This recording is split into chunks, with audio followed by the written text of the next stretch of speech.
Carol, que vai dar a passagem aqui, como eu já te falei para vocês. O meu nome é Kathleen, eu estou muito feliz que vocês estão aqui.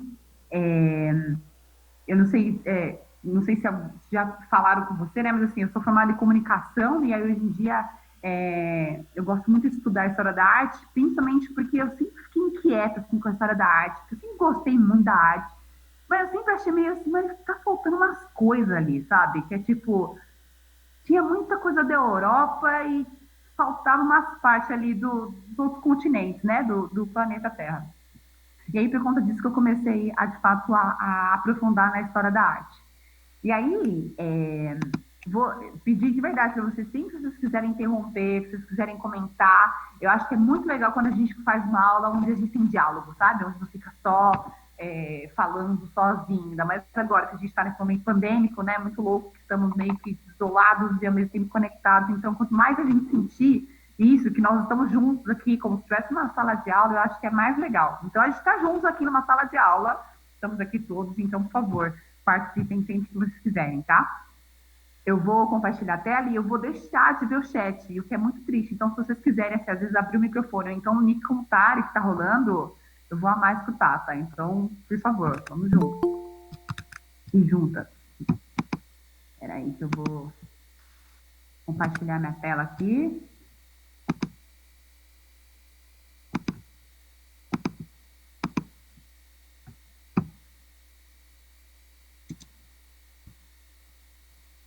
Vocês estão vendo minha tela?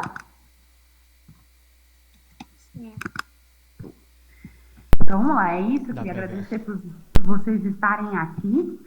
E aí, primeiro, eu também estou muito feliz de estar aqui, porque eu vou contar que, assim, a aula de arte, infelizmente, muita gente, ainda mais quando a gente está se preparando tanto para vestibular ou para Enem, a gente acha assim, meu, arte, imagina, gente, não precisa de aula de arte, não precisa de aula de matemática, aulas que de fato são importantes. E aí acaba que as aulas de arte quase, tipo, muita gente não dá muita moral, sabe, para as aulas de arte. É, o que faz sentido, porque acho que muito tempo, a nossa sociedade mesmo, a gente não valoriza essas coisas muito abstratas, isso é coisa meio de hippie, essas coisas, a gente não tem essa cultura também de a gente olhar para a arte. E talvez, e eu sinto um pouco isso, porque a gente geralmente tem aulas de arte que são muito focadas nisso que eu estava falando para vocês, na história da arte europeia, né? E aí aqui eu trouxe o tema da aula, né, que eu pensei para iniciar isso, porque é isso, a gente vai começar a ter a história da arte. Ah, vamos lá falar sobre a pré-história, a gente falar de pinturas rupestres, o paleolítico, o neolítico, aí depois a gente vai para a antiguidade, né? Como se toda a história ela fosse dessa maneira linear, né? Que uma coisa acontece, depois a outra acontece, depois a outra acontece. E, claro, né? Hoje em dia é um modo de organizar esses pensamentos, esses acontecimentos, para a gente contar essa história. Mas o que eu queria propor nessa aula de hoje é uma nova forma da gente olhar para os acontecimentos, tanto na história da arte como na própria história da nossa humanidade mesmo. Porque as coisas elas não são tão lineares quanto a gente é quase que habituado a achar que é por vermos o tempo assim dessa maneira fragmentada e linear, né? Como se o tempo fosse uma flecha que a gente soltou e está indo, né? Não existe outras formas de tempos coexistirem. Então, por isso que eu queria trazer esse contraponto, né, entre o tempo linear e o tempo do mito, que eu vou explicar para vocês o que seria esse tempo do mito, em contraponto a esse tempo linear, né? E uma coisa também é que, assim, pode ser que esse modo de vermos o tempo, né, dessa maneira linear, ainda seja um modo da gente, que a gente vai encontrar em vestibulares, a gente vai encontrar ainda no Enem, mas eu acho, e eu quero acreditar, e acho que muitos debates que estão acontecendo depois do que estamos vivendo, né, que a gente não sabe ainda quando é o depois, porque a gente ainda está vivendo, mas eu acho que o mundo, né, depois do que aconteceu em 2020, eu espero que a gente tenha um chacoalhe para a gente parar um pouco para pensar se faz sentido a gente manter essa flecha em movimento continuamente para frente, sabe? Não que o para frente seja ruim, mas o que talvez questionar um pouco o que seria esse para frente, esse desenvolvimento, esse progresso, sabe? Porque a gente está vendo que dos impactos que todo esse modo da gente ver a história, desse modo da gente continuar a história, está gerando para todo, tanto nós como espécie humana, quanto para o mundo, para tudo, né? Vocês estão me escutando bem? Dá pra Sim. escutar bem. Então, show, qualquer coisa vocês me interrompam, hein? Interrompam. Então é isso, aí do tempo linear que eu estou falando para vocês é essa parte, né? Que a gente, qualquer lugar que a gente vai estudar a história tem essas divisões. É pré-história, depois tem a antiguidade, depois tem a idade média, a idade moderna e a idade contemporânea, que é o que a gente está agora. Mas, se a gente parar para pensar, primeiro que esses modos de distribuir a história, eles são super eurocêntricos, né? Porque os acontecimentos que geraram as mudanças de uma era para outra, como a invenção da escrita, a queda do Império Romano, a Revolução Francesa, eles são um fragmento da história, né? Porque o que estava acontecendo nos outros lugares? Por que é esse marco que vai definir a mudança de uma era para outra, né? E aí acaba que essa flecha, por ela ser uma flecha que vai para frente só, qualquer povo, qualquer país que não esteja acompanhando essa sucessão de acontecimentos, eles são considerados bárbaros, eles são considerados atrasados, subdesenvolvidos, como hoje a gente vê o mundo, né? Existem os países de primeiro mundo, existem os países de terceiro mundo, e meio que se um país não acompanha isso, ele quase que é excluído da história, sabe? A gente pode, inclusive, até ver que, por exemplo, quando a gente vai estudar as primeiras civilizações, a gente fala muito sobre a Mesopotâmia, principalmente essa região ali, né, que aconteceu ali no Mar Egeu. Só que a gente não considera que em outras partes do globo já existiam também civilizações, né? E aí parece que a gente se concentra a estudar um pedaço da história ali, a gente fala, é aqui, aí teve esses impérios, aí teve essas histórias, aí teve essas guerras, e a gente afunila tanto o nosso olhar que a gente esquece de ter esse olhar macro, de perceber o que estava acontecendo nos outros países, nos outros continentes, né? E aí, quase que a gente justifica que o fato de um povo sair do seu território e ir para um outro, encontrar esse povo, é quase como se esse mundo não existisse antes, né? E aí agora que esse povo chegou aqui a esse lugar, a esse local, agora ele existe, agora ele faz parte da história, agora a gente pode validar ele.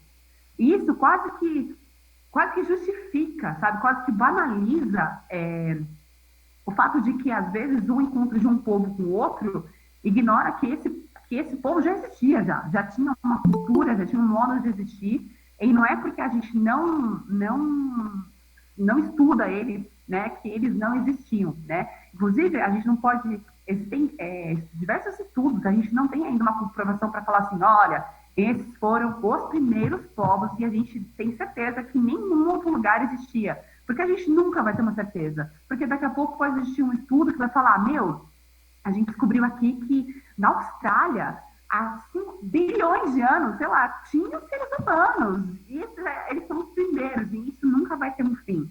Então, eu acho que, ao invés de a gente se manter em certezas de falar os primeiros povos foram tal, né, Mesopotâmia e tal, a gente manter esse olhar aberto, né, e não fechado em certezas. E aí é isso, né? Se a gente parar para pensar, né? Quem é que conta a história, né? Essa frase, ela explica, ela resume muito bem isso, né? Que é isso. Geralmente a história, quem conta é quem tem poder, né? Por isso que a gente tem a história da arte, ela é muito focada na história europeia. A história como um todo, ela é muito focada nos países do norte global, né? Que seria ali a Europa, os Estados Unidos. Que são quase que isso, né? Os poderosos contando a história, e a gente hoje em dia tá rolando esse debate de que quem é que conta as outras histórias, né? Ou então, quando contam, esses vencedores contam a partir do olhar deles, não conta a história como de fato é. Eu mesma, quando eu estudei a história do Brasil como se ele tivesse sido descoberto. Ele nunca passou pelas aulas que eu tive a ideia de que o Brasil tinha sido invadido, né? Eu lembro da gente comemorar no dia 22 de abril que Pedro Álvares Cabral chegou aqui, gente. Que coisa boa que aconteceu, né? Se a gente parar para pensar, é recente esse debate que a gente está falando. Não, não foi bem assim que aconteceu, né? Então, eu acho que a pergunta que eu queria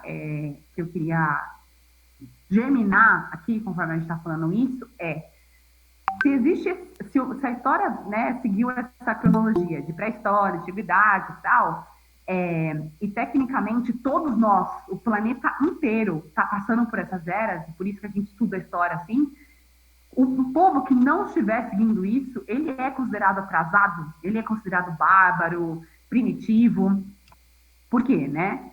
Vou passar esse slide que depois a gente volta aqui. Porque hoje em dia a gente sabe que existem povos que continuam a exercer ações que eram consideradas, por exemplo, lá da pré-história, que são que fazem sua própria cerâmica. Aqui a gente está vendo uma cerâmica de Marajoara, que a gente estuda na história da arte comum, a gente estuda isso. Deixa eu escutar. Ai, não foi, peraí. A gente estuda sobre as cerâmicas como se fosse algo do passado. Ah, veja aqui as cerâmicas. A gente estuda aqui as artes rupestres do passado, as tecelagens, as pinturas corporais, os objetos que foram feitos a partir da pedra. A gente estuda tudo isso como se fosse, olha, antes os povos, eles faziam isso. Mas assim, esse maravilhoso, Jennifer, eu só vi aqui um pedacinho, mas depois a gente fala mais disso, mas eu gostei muito. A gente fala disso como se fosse no passado, né? Como se fosse assim, nenhum povo usa mais isso. A gente não fala a verdade, a gente usa computador, né? Imagina fazer cerâmica, gente. Tapaué tá aí para isso, não tem mais isso.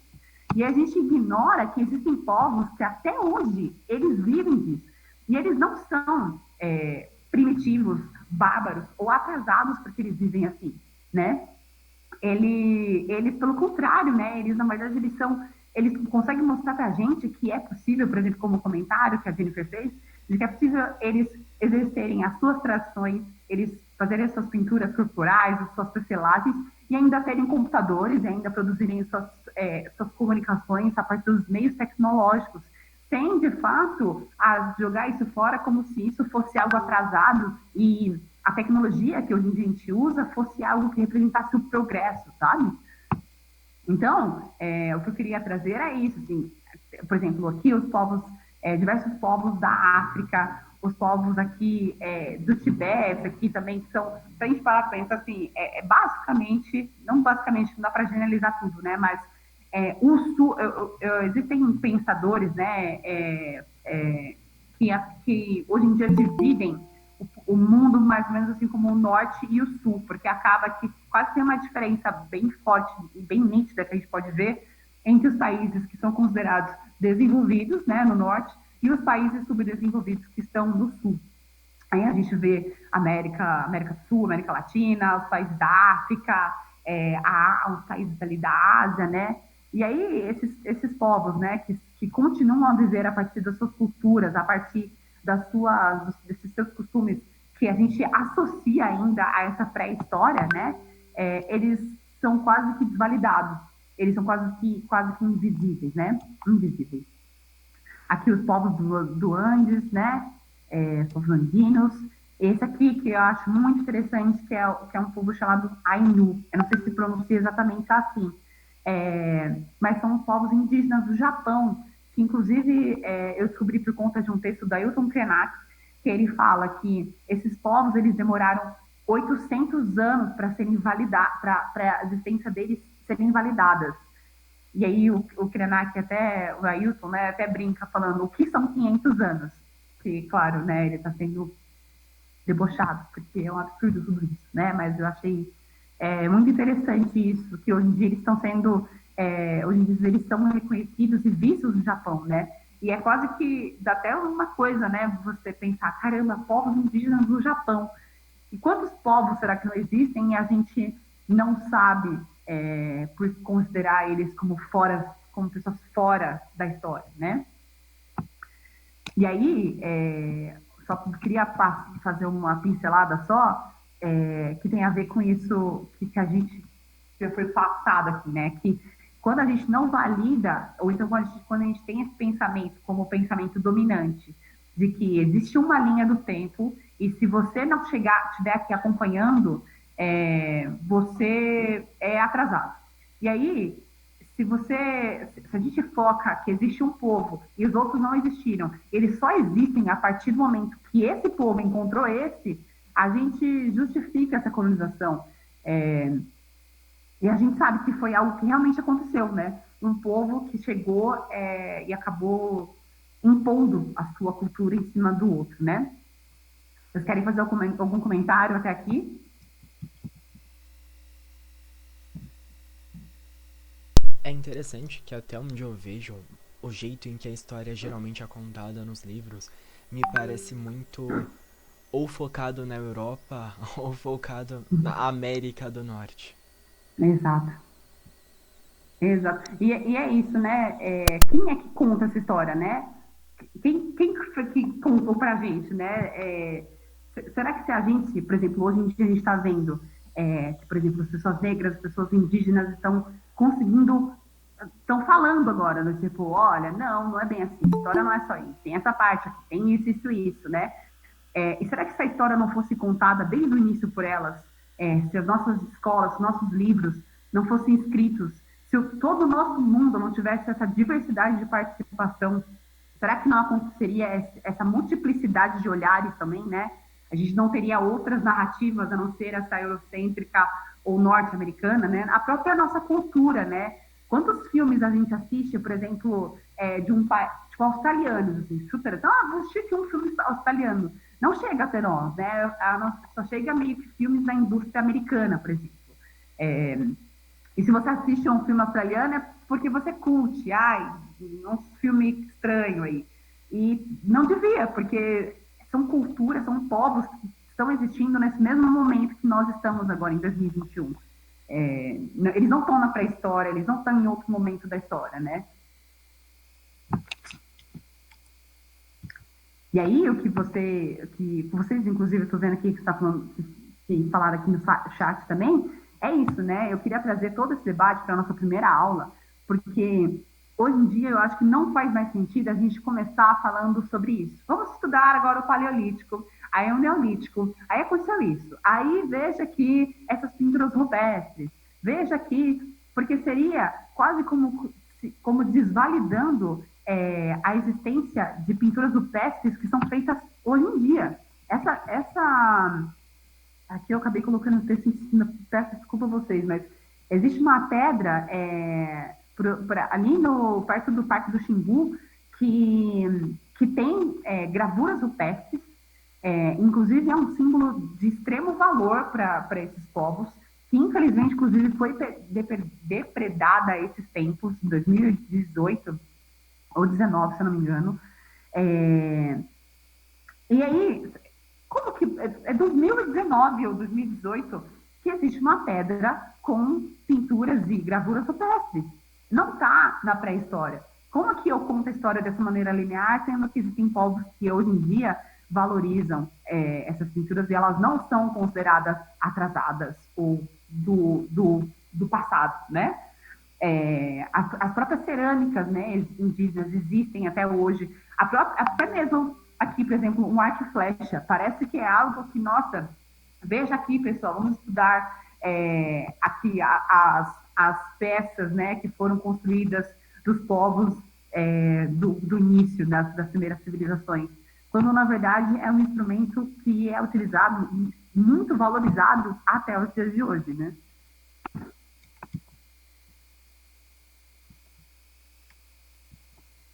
E aí eu acho que é muito importante a gente valorizar essas outras narrativas, porque se a gente parar para pensar, infelizmente, esses são povos que são, de certa forma, desvalorizados. São povos que são oprimidos, têm a sua cultura destruída, que têm suas casas destruídas, e são povos que defendem profundamente a natureza, não porque eu tenho aqui um afeto pela natureza, mas porque eles são profundamente, o modo de vida deles é profundamente ligado com a natureza, né? Então é uma forma natural de defesa da onde eles vivem, porque não existe nem mesmo essa separação, essa dicotomia entre ser humano versus natureza, sabe? E aí aqui, uma coisa que eu também queria trazer essa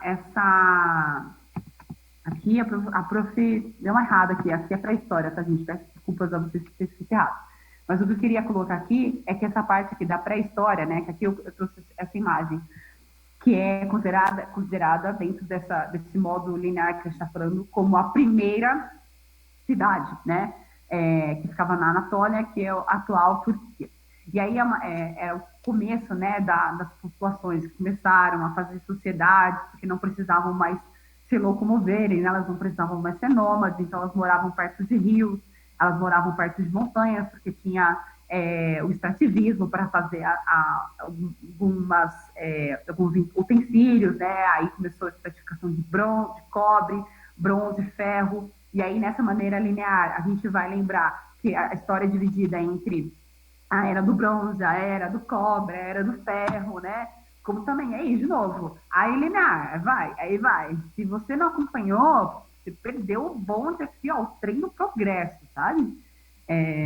E aí, o debate, né, e a importância também da gente questionar isso, é que esse mesmo pensamento extrativista, quando ele veio para as Américas, né, por meio dos colonizadores, ele chegou com esse pensamento de que, nossa, olha aqui quanta matéria-prima, olha aqui quantas montanhas para a gente explorar, né? Era uma terra fértil, né? Rica para exploração, né? Aí aqui eu queria trazer um trecho de um texto do Ailton Krenak, que eu respeito, admiro profundamente, e o Davi Copenhague, que eu também amo e respeito profundamente. E aí, que é um resumo dessa ideia, né, de que como que esse modo de existir dessas primeiras, consideradas as primeiras civilizações, quando elas chegaram nesses outros países, esses outros territórios que eram atrasados, né, qual é a mentalidade que chegou até aqui, né? Eu vou pedir licença para vocês e ler, é um trecho que parece grande, mas não vai ser grande, vai ser rapidinho. Que é uma história, né, de que quando eles foram até Atenas, e o consulado do Brasil em Atenas pôs uma pessoa para nos acompanhar em vista à Acrópole, ao Arco do Adriano, ao Templo de Zeus. Que é outra coisa que também a gente, com certeza, iria estudar se a gente mantesse essa forma de estudar a história da arte. A gente passou aqui pela pré-história, certo? Agora a gente vai para a antiguidade. Vamos aqui estudar Atenas, Grécia, vamos aqui estudar as ruínas, aqui as pilastras, esse modo de arquitetura, né? Como esse modo de arquitetura veio para cá, né? Como que a gente vê isso produzido nos países. Isso tem um pouco, falta um pouco de olhar crítico para isso, né? Porque o que mais aconteceu, né? O que mais veio junto dessa cultura, que é essas primeiras civilizações que quase que dominaram a cultura, né? Em muitos países. Aí, quando chegamos lá, perto do Mar Egeu, numa ruína, com aquelas colunas quebradas, com pedras caídas para todo lado, restos de antigos templos tombados no chão, num mar lindo à nossa vista, em um dia de luz bonita e sol.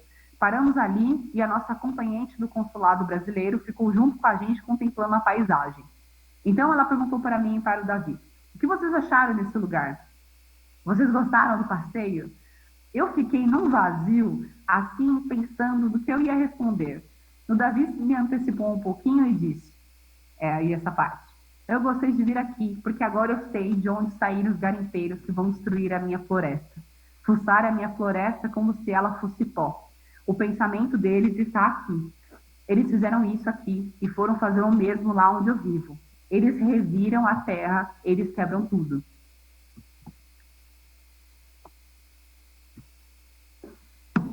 Você tem algo a comentar essa parte aqui? Porque essa parte aqui, eu confesso assim, ó, fico... Isso me lembra muito de quando eu vi o Ailton Krenak lá na TV Cultura, num programa que era Roda Viva! Provocações. Ah, também tem essa. Provocações. E ele tava falando, né? Ah, se fosse um conselho que eu pudesse dar para as pessoas, que conselho eu daria? Ah, que tal saber andar na terra sem fazer estragos? Era uma coisa desse tipo. E eu, caramba, consciente. Exato.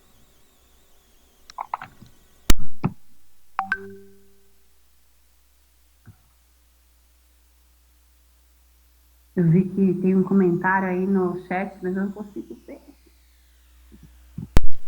Foi a Vicky. Ela comentou: Vicky, você quer abrir o microfone? Ou quer que eu falo do seu comentário?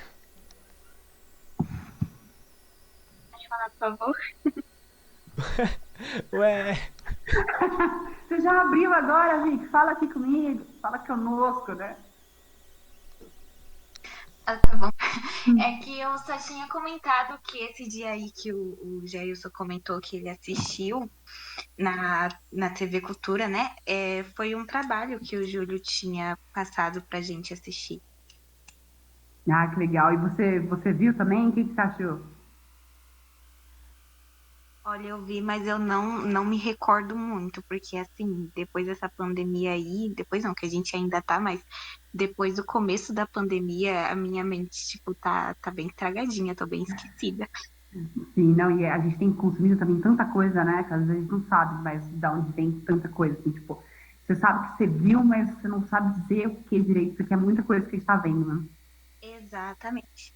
Mas eu fico muito feliz de saber que vocês citam e viram, né, o Ailton Krenak, inclusive esse professor Júlio passou, porque eu acho que ele é um grandíssimo, ele e o Davi, né, pensador, que é isso, né, que a gente podia ter tido acesso aos conhecimentos, às falas, os modos de enxergar o mundo dele há muitos anos, né? E só agora que a gente. Agora sim, né? Tem um tempo já que ele tá falando e as pessoas estão parando para escutar. Porque não basta só falar, né? Precisa ter. As pessoas precisam entender a importância de escutar, né? E eu fico muito feliz de escutar que vocês viram a Ailton Krenak. E, e eu acho que essa passagem, ela resume tudo isso, né? A gente olha, quantas vezes a gente olhou para esses templos da Grécia, quantas vezes a gente olhou para essas ruínas, o próprio nome, né? Como é que a gente chama uma coisa das ruínas? Ruínas como algo bonito, assim, ruínas da Grécia. E não para olhar e pensar por que que a gente, o que mais elas nos dizem, o que que ela representa para a nossa cultura, para o nosso território, que não é nem nosso, né, para o território no geral, assim, né, que esse conceito mesmo de separar Brasil, aqui para cá, meu, aqui é seu, é um pensamento muito limitado, né, e aí, esse modo, né, extrativista que veio para cá, para as Américas, ele acaba que é um modo de existência nosso, né? A mineração, né, a estratificação, esse modo pesado de pisar na terra, né, é um modo que vem desde esse início, que é isso, os seres humanos começaram a evoluir e a gente não pode parar, a gente tem que continuar, né? Essa flecha não pode parar aqui para frente. E aí eu vou ler mais esse trechinho aqui dessa mesma entrevista do Ailton, que ele também fala disso e que vai começar a mostrar para a gente a diferença e esse caminhar para esse tempo do mito. O Olimpo, por exemplo, aquele Monte Olimpo que fica ali em torno de Atenas, que sobe a encosta lá do mar Egeu e sai se espalhando por ali, aquele monte que hoje é ocupado por oliveiras, que é uma colina cheia de pedras, deixou de ser um lugar dos deuses. Eu não sei se vocês sabiam, não sei se vocês já viram imagens do Monte Olimpo, porque a gente tem eu não sei vocês, mas eu tenho no meu imaginário o Olimpo como o Olimpo dos deuses, né? Mesmo assim, você vai estudar a história das mitologias da Grécia, né? E aí você tem o Olimpo como realmente o Olimpo, como se fosse dos deuses mesmo. E a gente quase que esquece de ver, eu pelo menos percebi o quanto que isso era enraizado em mim, né? O Olimpo como um Monte Olimpo. Queria saber de vocês, vocês já viram imagens do Monte Olimpo? Quando eu falo Monte Olimpo, vocês lembram do Olimpo uma montanha ou o Olimpo apenas como a figura mitológica da mitologia grega? Olha, eu tenho esse olhar da mitologia grega. Sempre quando fala disso, vem isso na minha cabeça. E não é muito doido isso? É muito doido. Sim. Fala de Sabe Monte que- Olimpo. Na minha cabeça vem algo do tipo assim: pum, God of War, Deus da Guerra. Exato. E sabe que, gente, vamos aproveitar aqui das tecnologias. Vou pesquisar junto com vocês aqui no Google, Monte Olimpo. E aí o Google, né, que essa mistura louca de tudo, vai trazer essas imagens desse imaginário que a gente tem, né? Eu mesmo achava que era, vocês estão vendo na tela ainda, né? Aqui, ó, achava que era assim, gente, aqui, ó. O quê? Não tem o templo lá, né? Eu achava, na verdade, eu achava que era assim, muito mais, ó, feio. E aí, quando você lembra que, na verdade, o Monte Olimpo é de fato um monte, é de fato uma montanha. E aí você vê, eu fiquei pensando, né? Imagina o olhar de Ailton Krenak, né? De olhar para esse monte e ele não vê só esse Monte Olimpo, mas ele vê a montanha. E aí, por isso, ele consegue, por isso e por mais um monte de motivos, ele consegue olhar para isso e ver tanto a simbologia que foi aplicada a esse monte e o que foi perdido, né? Porque hoje em dia esse é um monte que possivelmente está sendo estratificado, né? Ele está sendo minerado, ele provavelmente não vai estar sendo visto com esse mesmo respeito pelas autoridades que acabam decidindo o caminho dos lugares, né? E aí, continuando nessa parte do texto, cadê? Ele deixou de ser um lugar de trânsito de divindades e foi simplificado como uma paisagem que pode ser alterada. É isso, não é mais o monte dos deuses, né? É uma montanha. E se a gente descobrir que tem ouro lá, a gente vai pegar, porque é o progresso, né, gente? Tudo em nome do progresso. Ele deixa de ser um lugar sagrado, um lugar com essa potência criadora e transformadora que foi percebida antes como o Olimpo, o lugar onde os seres de poder transitam entre humanos, a ponto de estabelecer relações entre os humanos, de ter filhos, de ter consanguinidade com os humanos, que é toda a base, né, do pensamento da mitologia grega, né, que a gente vê também como se fosse uma coisa assim, nossa, gente, coisa do passado, né, gente? Essa pessoa, imagina, a gente conhece alguém da Grécia, a pessoa fala, não, eu realmente, de fato, eu acredito nisso, eu peço toda noite para um Deus, para algum tipo de Deus, porque eles não têm um único Deus, né? Isso nos parece estranho, porque parece algo que ficou no passado, né? Ou então que é algo de brincadeira, não é de fato verdadeiro, né? Não existe essa possibilidade das pessoas terem esse tipo de cosmovisão. E aí eles, aqui, né, continuando no texto, eles abandonaram uma cosmovisão e passaram a perseguir agora uma ideia de polis, uma ideia de cidade, de sociedade, uma ideia de civilização que começa a viver angústias de ter certeza de alguma coisa. E aí, de novo, né, essa maneira da gente estudar a história, tanto da arte quanto da história, dessa maneira linear, a gente começa a falar. Aí, a mitologia grega tinha os deuses, aí depois, agora eles estão construindo a polis, agora eles são uma sociedade, agora eles... E vai indo, né? Isso é sempre contado assim, dessa maneira linear. De ter certeza de que vão poder controlar aquele lugar onde estão vivendo. Aquela paisagem vão conseguir, através do conhecimento, da ciência, da experimentação, controlar a passagem no tempo, as mudanças do ciclo do plantio, da colheita, até chegar a esse extremo que nós experimentamos hoje, no qual não dependemos mais do humor da terra para a nossa produção, tanto da nossa produção material, quanto da nossa produção de ideias. E aqui de novo, né? O que vai vir depois ali que a gente vai seguir para Idade Média, aí a gente vai seguir para a Idade Moderna e o que vai acontecer? Vai começar o Iluminismo, né? Vai vir ali a parte da Idade Média, depois vai vir o Iluminismo. E é isso, né?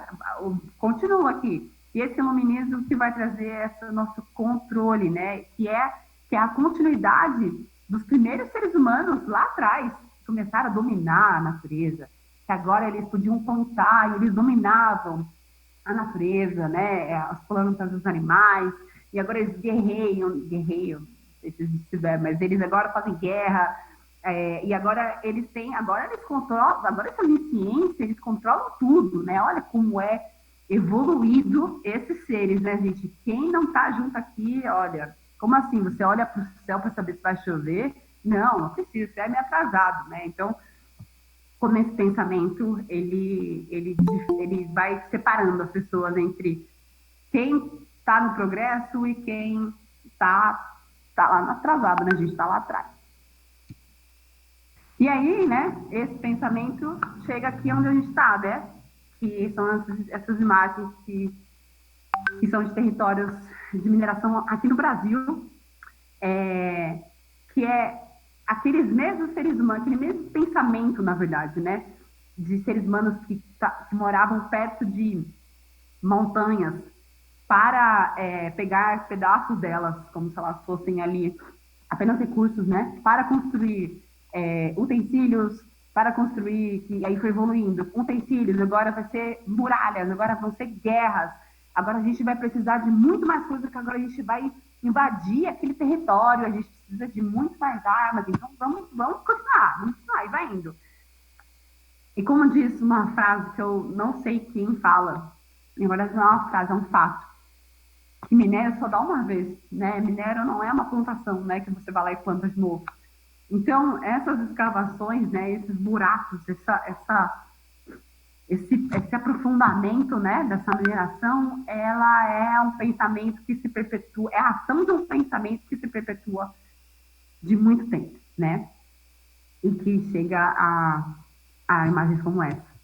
E aí eu queria trazer para vocês a imagem de um artista, um fotógrafo, que ele é da África do Sul, é o Dylan Marsh, que ele faz uma manipulação de imagens, né? Ele pega a África do Sul, também é uma das maiores, de 10 das maiores minas de mineração, acho que, sei lá, 6 são da África do Sul, assim, é muito triste. E aí ele mostra, assim, que para tudo isso que foi escavado, para encontrar, vocês estão vendo aqui minha setinha, né? Esse pedacinho de diamante. Vocês estão vendo aqui o tamanho dos diamantes que foi feito para encontrar. Cavaram esse buraco todo aí pra achar isso aí? Essa pedrinha aí? Esse pessoal não jogou Minecraft, certeza.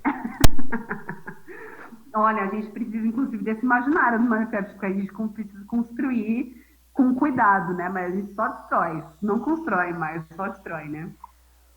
Essas duas outras imagens também, ó. Tudo isso para esse pedaço aqui. Aqui também tudo isso para esse pedaço. E detalhe, o diamante, ele não é, por exemplo, um item de necessidade, por exemplo, a gente precisa de diamante para fazer um computador, por exemplo, né? Parte dos materiais que são justificados, né, a mineração é por conta das tecnologias, das coisas que a gente precisa, né, gente? O diamante é basicamente um item de luxo, né? Então, por exemplo, as pessoas desses lugares onde estão acontecendo as minerações, elas nunca vão ter um diamante. Meio que isso, assim, é estratificado a parte de baixo para pouquíssimas pessoas de cima terem acesso a um diamante por quase que vaidade, né? Não é por, de fato, algo que é realmente útil. E é desesperador pensar isso, né? Eu confesso que eu fico assim, ó... Muito bizarro. É bizarro. É bizarro, a palavra é essa.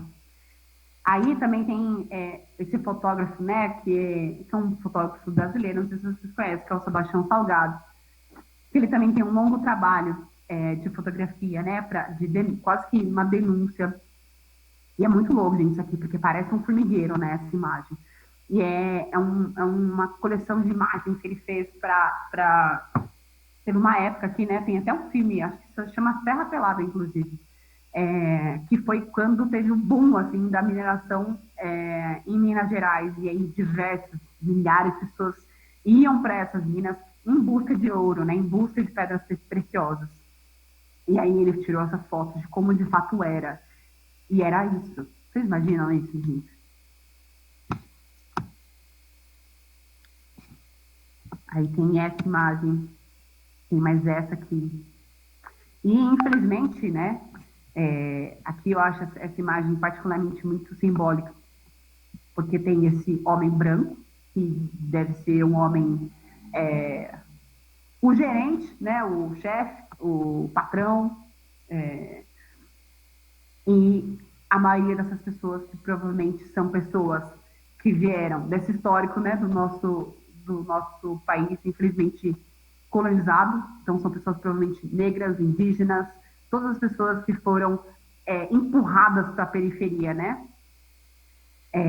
E são pessoas que não estavam nesses lugares porque elas muitas vezes queriam, né?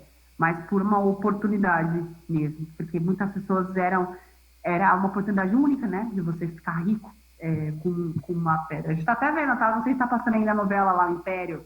É tipo isso, né? Mas não mostra essa parte aqui, né? E aí, o que essas imagens fazem com vocês? Queria ouvir vocês um pouco. Falem.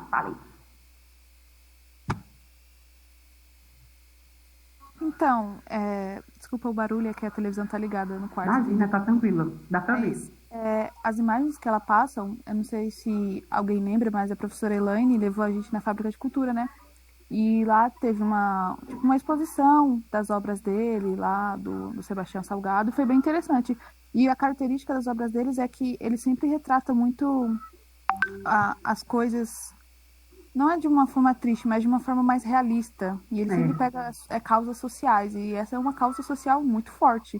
Exato. Que, no caso, está falando do povo lá que estava sempre a chance literalmente de 1 em 1 milhão, que era achar um diamante. E eles se matavam por causa disso, se matavam entre si, se matavam de trabalhar, de cansaço.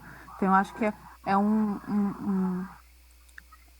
uma mensagem que passa muito forte, entendeu? Do povo, da nossa história também.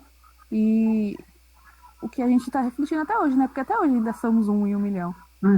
A chance de fazer uma faculdade boa, de conseguir sucesso numa carreira, naquele meio que você fez a faculdade também é 1 em 1 milhão, né? Porque o mercado de trabalho também é muito, muito concorrido, principalmente em pandemia. Então, eu acho que essa imagem, ela reflete muito da nossa atualidade também. Nossa, Yasmin, muito legal isso que você falou. Que bom que você... É que eu tô na conta da minha irmã, meu nome é Tainá. É que Tainá, desculpa. Não, mas tá tudo bem. Participar da aula. Não, mas pode falar, que bom que você já falou. Tainá, muito legal você falar isso, porque é isso que você falou de como que esse mesmo pensamento, né, ele se desdobra para a faculdade, para o mercado de trabalho, para tudo, né, que é isso, esse pensamento ele vai se desdobrando em tudo. E é muito triste, né, de pensar que a gente vive dessa maneira de competição, como se não tivesse para todo mundo, né, como se fosse... A gente tem um pensamento muito escasso, né? Só alguns, só vai dar para ter para alguns, né? E eu brinco assim, quando eu paro para pensar que não dá nem para imaginar o tamanho do universo, o tamanho deste planeta, a gente percebe que assim não precisa ser competitivo, não precisa ter essa competição, né? Não precisa ser escasso, não precisa ser um para 1 milhão, né? É realmente um modo de exercermos um modo de vida, né? Um modo de cultura que a gente vê, né? Tá em muitos lugares, né? E se perpetua, né? Continua isso ainda, né? A gente ainda tem esse pensamento de competição. E ainda tem muita gente que justifica isso como se fosse da natureza humana, né? Como se não fosse algo que de fato é imposto. Porque essas pessoas não estão aqui nessa condição porque elas querem, elas não vão matar um outro se for preciso porque elas são ruins, né? Assim como a gente não gostaria de tivesse uma entrevista para um trabalho e falasse, não, dane-se, tomara que todos vocês percam, eu que vou ganhar, né? Se a gente pudesse, a gente falaria, não, todo mundo, né? Não dá para ter todo mundo aqui, né? Seria jogo para todo mundo, né? Muito legal esse comentário. E aí, aqui o último trecho de Ailton, gente, esse texto que se eu pudesse eu colocava aqui inteiro para a gente ler. Que essa compreensão crescente de que o mito é uma categoria de conhecimento de povos que não tem história. E aqui, isso eu vou fazer um adendo, né? Que assim, até mesmo esse termo, né, pré-história, ele é considerado porque ele considera que todos os povos que não tinha... isso ainda está em debate, né? Isso não é uma certeza ainda, portanto, que eles têm as pessoas, né, que estudam isso, hoje em dia questionam ainda mais se faz sentido. Por que a gente só considera povos... A gente só considera a história a partir dos povos que tem escrita. Sendo que, por exemplo, os povos indígenas, eles eram povos orais. Eles não é que eles não tinham sabedoria, não tinha história, não tinha inteligência porque eles não escreviam, né? Isso é porque os povos que chegaram aqui e catalogaram isso consideravam que só está na história quem tem escrita. Então, né, essa parte aqui, né? Quem não tem polis, quem não tem política, quem não tem essa complexidade, quem não pensa a complexidade, que não pensam a complexidade das relações no mundo que nós compartilhamos, né? É isso. Se os povos não têm uma hierarquia, né? Se um povo ele não é patriarcal, se um povo ele não tem essa configuração de cidade, né? Essa configuração de hierarquia, estratificação das cidades, então ele é um povo, não sei, esse meu pensamento é um pouco atrasado, né? Esse povo não vamos considerar muito bem. Não dá para considerar, né, gente? Não dá para confiar. É uma grave herança segregacionista daquele pensamento que teve origem lá nos gregos. Que é isso. Qualquer povo que não fosse isso seria considerado inferior. E, por exemplo, se a gente vê, nosso pensamento ele é muito... ele vem muito do pensamento grego, né, da filosofia grega. A gente basicamente tem como origem no pensamento Platão, Sócrates, Aristóteles, e a gente não questiona que são pessoas que se tornaram filósofos em cima de povos escravizados, porque todos esses templos, né, que foram construídos na Grécia foram construídos pelas pessoas que foram escravizadas. E a gente... esse modo de construção de mundo, construção de sociedade que veio até nós, né? E a gente meio que quase que a nossa democracia, né? Ela vem da democracia da Grécia, Grécia, Roma, né? Essas primeiras civilizações que a gente considera desde aquela época, elas continuam exercendo um modo de existir nosso aqui e agora, né? E aí o tempo do mito, que é esse contraponto em relação ao tempo linear, ele vem com essa ideia de que perspectivas políticas completamente, né, que a gente chama de democracia, né, democracia, ela vem da política, né, dos grandes debates ali, né, da Acrópole. A gente não tem uma singularidade da nossa política, né? Por exemplo, passando aqui para os povos indígenas têm pajé, xamã, tem diversos papéis que não são hierarquizados, né? Não é assim, se o xamã falou, é uma ordem, e quem não seguir vai ser preso, ou então vai ser, sei lá, não existe isso. E, ao mesmo tempo, existe toda uma forma, né, deles viverem, todo um respeito que mantém uma ordem que a gente não tem nem ideia como é que funciona, sabe? Porque a gente não tem nem isso no nosso imaginário. A gente só tem esse imaginário hierarquizado, né, de que um manda e todos os outros obedecem. E existem um grupo que decide para todos os outros. Não existe respeito. Esse que manda não é um ancião que se tornou alguém porque é sábio, né? A gente nem considera essa possibilidade de existência num mundo assim, né?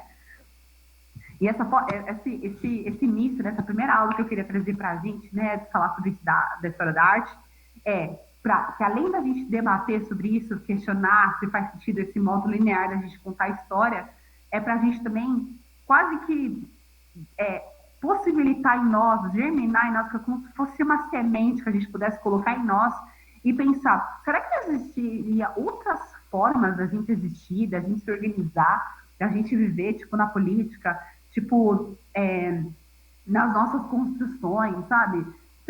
Caramba, será que faz sentido esses modos que a gente existe? Porque eles vieram de outros lugares, de outras realidades. E não é que eles são errados, são certos e errados, mas eles fazem sentido dentro daqueles povos, daquele território, né? Talvez uma pilastra que foi construída na Grécia faça sentido com os materiais que eles tinham lá. Talvez isso não fizesse sentido aqui. E por que a gente reproduz isso? Fica quase uma coisa meio descolada da realidade, que não tem a ver com o que a gente de fato vive e sente como povo, sabe? E aí fica uma coisa meio quase elitizada também. Não, veja aqui essa pilastra aqui da Grécia. E aí esse tempo do mito é esse tempo que tem uma definição aqui, né, que é o que o Alex falou, que é uma definição linda, que é a transição do tempo do mito, tempo em que é possível tudo, em que é possível que os mundos se intercambiem para um mundo chapado, que é esse mundo que a gente está, né, com uma história linear. E chapado, que ele diz, é isso, meio assim, não existe espaço para a gente questionar outras coisas, outros modos, não existe espaço para a gente viver em outros ritmos, sabe? Será que faz sentido a gente meio que ficar sempre numa correria, nesse sentimento de competição, nessa coisa de achar que a gente tem que saber todas as informações, porque isso é tecnologia, isso é o desenvolvimento, né? Não tem régua dessas que você pode contar o tempo das narrativas cósmicas ou cosmogônicas que os nossos ancestrais experimentaram e que alguns de nós herdaram. Esse tempo, né, que eu disse que é o tempo antes do tempo, que é o tempo antes dessa flecha ser lançada, que é o tempo que, quando não existia tempo, que eu queria até escutar de vocês, mas eu, pelo menos, eu sinto um alívio, quando assim, nossa, que delícia, existia um tempo onde a gente não precisava se preocupar com o tempo, porque o tempo só era, sabe? Não existia isso de que, tipo, meu, tem que correr porque o tempo está passando. Parece que a flecha está indo e a gente está indo atrás, a gente precisa correr atrás dessa flecha aí, né? Então eu acho bonito essa possibilidade, sabe? E essa passagem do tempo em que não havia angústia da certeza, que é isso também, né? Não existe essa certeza de que o controle das coisas, o controle da natureza. Hoje a gente tem um modo de produzir que é cheio de agrotóxicos e cheio de tecnologias, porque é um modo de controlar as coisas. Não existe a possibilidade de uma maçã sair de formatos diferentes, porque maçã sempre vai ser desse modo, porque existe um negócio que coloca a maçã assim. E a gente tem que ter certeza que a gente vai colocar e a maçã vai nascer. A gente não se permite a viver o tempo da terra, né? O tempo da colheita, o respeito de se onar, de andar junto com o planeta, né? Essa passagem do tempo que não havia angústia da certeza deve se referir ao instante imediatamente anterior à linha que divide os povos, que tem história, que são esses povos, né? E todos os povos de antes, que passariam a ser os povos que têm mito. E que, se você tem mito, é inferior. Porque aqui, dentro desse espaço de tempo da flecha, só conta quem tem história. E aí, eu vou parar aqui de compartilhar com vocês. 8:04. Deixa eu parar. Como é que faz aqui? Peraí. E aí, eu queria escutar um pouco de vocês antes de passar o meu último slide. Como a gente já são 8:04, 8:05, e é um vídeo longuinho, eu vou passar para vocês, até porque eu acho que é um vídeo, assim, que merece, sabe, parar e ver, assim, tipo, fazer, assim, sabe?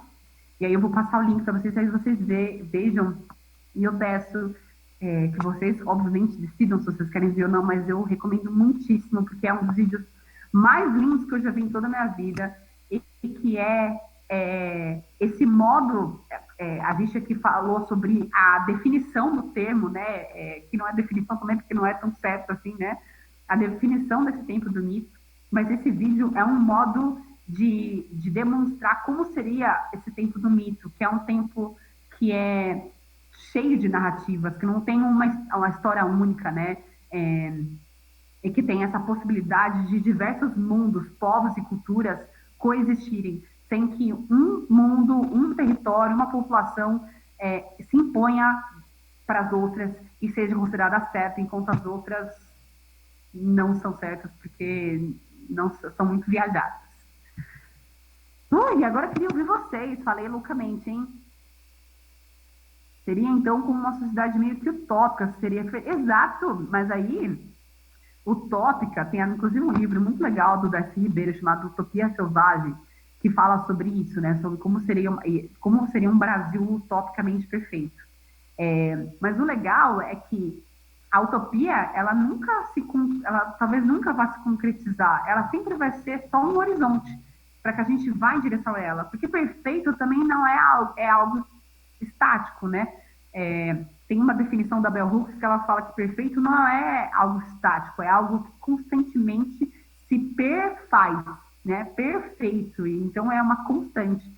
Então, acho que se a gente imaginasse isso, porque aí a gente tem bastante trabalho a se fazer, né? Porque seria um mundo onde caberia tudo, todas as pessoas, todos os seres, tudo, né? Exatamente, porque é vivo, né? Não é final, assim, gente, aqui tem uma resposta, vocês que se encaixem, e é isso. Não é vivo, é pulsante, né? A gente não sabe o que vai acontecer, é esse tempo da incerteza, sabe? Eu não sei. E é desesperador também. A gente que não está acostumado a isso, a gente está acostumado a ter certeza, a querer ter certeza, a querer saber que a maçã vai existir, que amanhã vai amanhecer, né? É um outro modo de viver, é um estar, como diz o Ailton Krenak, radicalmente vivos, né? Mas eu queria escutar vocês agora, por favor, nos nossos minutos finais aqui da aula. A gente vai até as 8, né? É isso mesmo, né? Sem problema nenhum. E aí, quero saber de vocês nos comentários. Eu vou passar para vocês aqui o vídeo. Por favor, vejam depois. E aí, se vocês verem na nossa próxima aula, eu não sei exatamente quando vai ser um tempinho, mas eu queria muito escutar de vocês. Ou então, também, aqui no último slide, eu deixei meus contatos, meu e-mail, meu telefone, se acaso vocês tiverem alguma dúvida. Como a gente está nesse momento aí virtual, né? A gente vai ter que fazer contatos virtuais também. Então, se vocês quiserem mandar comentários, perguntas, pedirem qualquer coisa, eu queria deixar aqui no WhatsApp meu e-mail para vocês. Fiquem à vontade, tá bom? Eu adoro conversar, adoro trocar. E o que eu puder vou ajudar vocês, por favor, sintam-se muito à vontade para falar comigo, tá? E agora eu queria escutar vocês, porque eu falo, eu queria escutar vocês, mas não pode falar, né? Ninguém vai ser nada.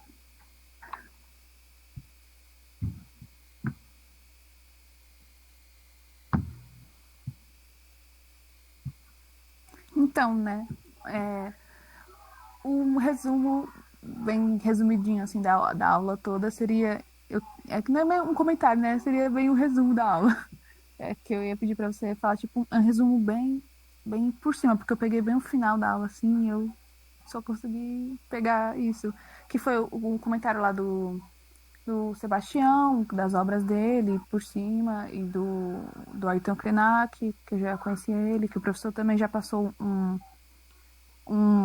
relatório sobre ele, né, na Roda Viva, que era para assistir a entrevista sobre ele e fazer uma espécie de relatório, né, do que as primeiras impressões. E então a já tinha um breve conhecimento sobre ele. Mas o comecinho da aula, que eu não consegui pegar, você poderia falar para mim o que aconteceu? Claro que bem por cima mesmo, assim. Mas sabe o que eu vou fazer? Eu vou pedir ajuda das alunas que estavam aqui no começo da aula, porque aí já é uma... Você acabou de falar que fez o relatório, você sabe que quando a gente pratica, não há coisa melhor nessa vida do que aprender praticando. E aí, eu queria saber se alguém queria falar um pouco, até como uma maneira de elaborar e de, sabe, de digerir um pouco de tudo isso que a gente viu. E a gente pode falar que... Sem medo, exatamente. E não tem certo e errado. É tipo, estamos aqui juntos. Até porque essa maneira também é algo... Não é novo, mas é uma nova forma, né? A gente pegar todas essas informações e organizá-las. Então... Inclusive também, se vocês não falarem, eu falo assim, péssima aula, gente. Vamos de novo pro início. Vamos começar de novo. Muito louco pensar assim. Eu acho que um jeito bem divertido... Camille, só um minutinho aqui, só um minutinho. Não pode ser... Não, quer dizer, pode ser tímida assim se você quiser. Mas, Camille, aqui você está num lugar seguro, tá? Só queria dizer isso. Se você caiu, quando voltar, eu vou discordar de você, Camille. Não te acho uma pessoa tão tímida assim, não. Ah lá, vixe, aí já se conhece, a gente tá aqui em casa, gente. Você já é da casa, já. Exato. Mas diga aí o que você ia falar, por favor. É que ela fez o comentário e falei, não, peraí, vou pegar. Tá. Não, sobre isso. É que eu diria que os conhecimentos que a gente obtém numa aula, a gente vai digerindo com o tempo É verdade. E a gente vai digerindo de uma forma bem melhor, mais elaborada, mais completa e constante, quando isso faz parte das nossas práticas diárias, quando a gente aplica isso na nossa vida. Exato. Eu Fui acho que assistir uma aula de álgebra sobre equações diofantinas. É a primeira vez que eu vi isso, eu pensei, caramba, o negócio deve ser tão complicado quanto o nome. Aí eu pensando, equações diofantinas. E o que é uma equação diofantina? Ah, ok, uma equação com duas incógnitas, algo do tipo ax mais by igual a c. E aí hoje eu fui fazer compra, eu fui comprar umas caixas de papelão pra minha avó embalar salgado. E eu comprei caixas de tamanhos diferentes. Eu comprei 2 tamanhos de caixa, eu comprei 4 caixas. E eu pensando assim, caramba, eu paguei R$ 15,60 nessas caixas. E eu pensei, nossa, eu paguei R$ 15,60 em 4 caixas e eu sei que 2 caixas são de tamanhos diferentes. Então, eu poderia montar isso. Eu sei que eu comprei 2 caixas de um tamanho e uma caixa de outro tamanho e que no total isso deu 15,60. E eu poderia montar isso como uma equação que eu acabei de jogar ali e encontrar os valores possíveis de A e B tais que essa afirmação seja verdade. E eu pensando, meu Deus, que negócio de doente mental, assim, que negócio louco. Mas equação diofantina fez sentido na minha cabeça quando eu pensei assim. Então eu acredito que pra arte, pra história da arte, muitas coisas vão fazendo sentido também. Eu faço Exato. muita analogia com jogos, desde God of War até a cultura que a gente tem diariamente. Muito legal. E é legal quando você vê isso no dia a dia, né? Fala, ah, nossa, isso aqui eu tô vendo aqui, entendi, né? Tipo, até mesmo isso, por exemplo, isso que a gente foi passado nessa aula, provavelmente, sei lá, amanhã, nos próximos dias, quando a gente vê alguma coisa, a gente fala, cara, pode ser que a gente veja de um outro modo, sabe? E a arte é isso, né? A matemática, ela faz ver os números, né? E as relações com os números dessa forma. Você aprende, aí aparece uma fórmula, aí você vê no dia a dia e fala, ah, tá, agora eu tô vendo como isso se comporta. E a arte pode ser isso na cultura. Ah, tá, agora eu tô vendo isso, agora eu tô vendo essa imagem aqui, agora eu tô vendo, inclusive o nosso comportamento, né? A gente, sei lá, vai comer, vai assistir um filme americano, sei lá, nossa, um filme americano. Aí você fala, meu, todos os filmes são americanos. Ah, meu Deus! Ah, De agora fato. acho que eu, sei lá, peguei um pouco disso, assim, sabe? Então faz muito sentido, acho que a gente vai pegar isso muito no dia a dia. Mas aí te respondendo, Yasmin, já que, e é isso, né? Eu entendo completamente se vocês não quiserem falar. E Camille, se você quiser falar, por favor, eu queria muito escutar. Eu vou, assim, pedir mais uma vez. Você não quer falar?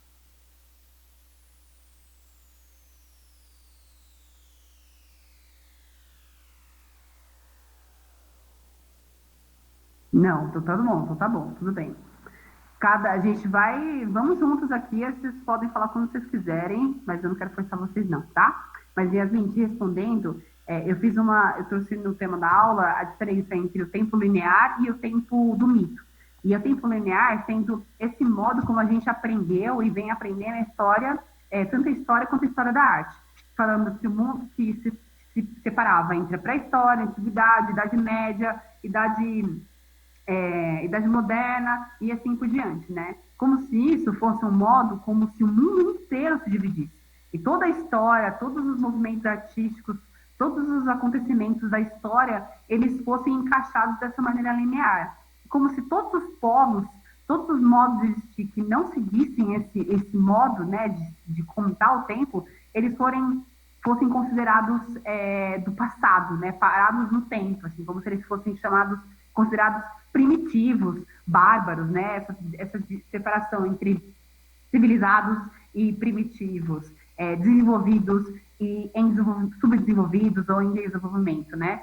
E aí esse modo de contar o tempo linear, como se o tempo fosse uma flecha que vai para frente em progresso, desconsidera todos os povos, todos os modos de existir que não sigam isso. E aí, a parte que você pegou, né, essa parte do Sebastião Salgado, foi para mostrar que essa maneira de desenvolvimento, de progresso, que começou com as primeiras, que são consideradas, né, hoje em dia, as primeiras civilizações, né, ali na Mesopotâmia, ali nessa parte ali do Oriente, né, que aí se formou ali a Grécia, a Roma, e que todos esses modos, esses comportamentos culturais e de desenvolvimento e de configuração da sociedade, dos modos de existir, eles foram sendo implementados aqui. E hoje a gente vê modos de mineração, de destruição do planeta Terra, destruição desses povos, né? A desvalidação da cultura deles e da vida deles, inclusive, porque eles não seguem esse modo linear de existir. Eles vivem dentro desse tempo do mito, que seria esse tempo antes do tempo, né? Um tempo que não é porque ele não seguiu essa flecha que ele não é desenvolvido. Ele mantém-se com a cultura própria, com outros modos de existir, que não são tão fixos nessas certezas desse tempo que a gente pode encaixotar em pedaços, mas eles convivem com essas possibilidades infinitas do tempo das incertezas. Consegui te resumir? Você pegou? Conseguiu. Então é tipo o tempo do mito, você associou ele com os indígenas e a história dele, e eles não tinham escritas, e etc. E associou também a nossa sociedade atual e o que seria dela se fosse o real tempo do mito, né? Isso, Eu consegui pegar direito aqui, eu sou meio lenta às vezes. Não tem problema. Isso, cada um tem um tempo, né, de digerir as coisas, então fica tranquila. Mas, se você, deixei aqui no contato, se você ficar com alguma dúvida, se você ficar pensando sobre isso, pode me escrever, que eu posso dizer mais, porque eu falei aqui em 5 minutos a aula de 1 hora, né? Então, se você precisar de alguma coisa, fala comigo, para isso não ficar confuso para você e para todo mundo também que tiver dúvidas, tudo bem? Sim. Se eu tiver alguma dúvida, assim, já tirei print da tela para salvar seu número bonitinho. Aí eu mando, tá? Aí, pode escrever mesmo. E acho que é isso, gente. Alguém tem alguma dúvida, quer dizer alguma coisa pra gente fechar?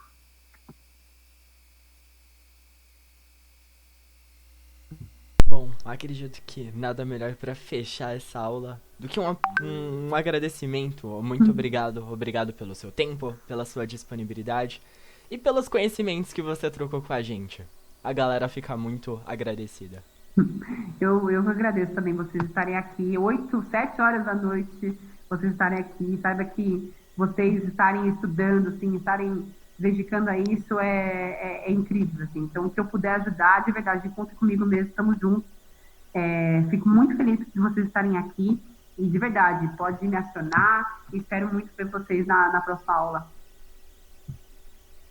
Sim, e arrasem, viu? Vocês assim, só por estarem aqui já são maravilhosos seres, assim, porque quem é que está numa terça-noite, numa quarta-noite estudando?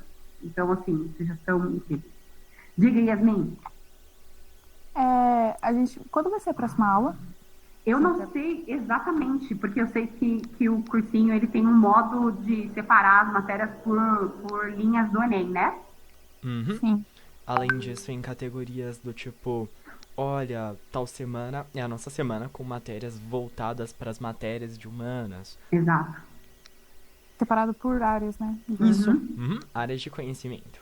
Ah, é verdade. Boa pergunta. Tainá, você tá no grupo? É verdade, eu te chamei de Yasmin 7 vezes, né? Não tem importância não, é que eu já tô até acostumada. E é aquele grupo lá que tem a mesma foto aqui, né, que você tá, né, Jailson?